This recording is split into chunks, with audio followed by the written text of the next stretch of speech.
লা ইলাহা ইল্লা আনতা সুবহানাকা ইন্নী কুনতু মিনাজ জালিমিন।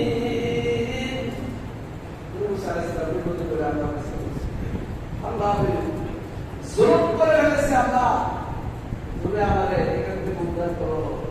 মাছের পেটের ভিতরে গেছে, দুনিয়ার কোনো মানুষ দেখে না, এটা কোনো নয়।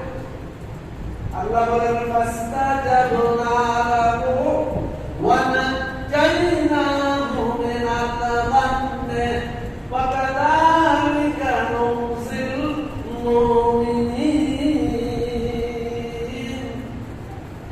আল্লাহ বলেন আমি তাকে সাড়া দিলাম এবং তাকে তার বিপদ থেকে তাকে উদ্ধার করলাম। সুবহানাল্লাহ।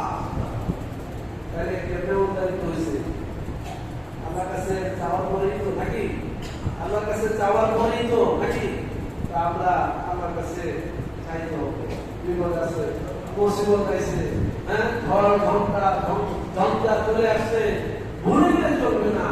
দোয়া করবো কার কাছে? ইব্রাহিম আলাইহিস সালাম দোয়া করছেন কার কাছে? আল্লাহর কাছে। নূহ আলাইহিস সালাম দোয়া করছেন কার কাছে? আল্লাহর কাছে। আমাদের প্রিয় নবী জানালেন মুহাম্মদ রাসূলুল্লাহ দোয়া করছেন কার কাছে? ওই যারা দোয়া করতে দুইজন বসা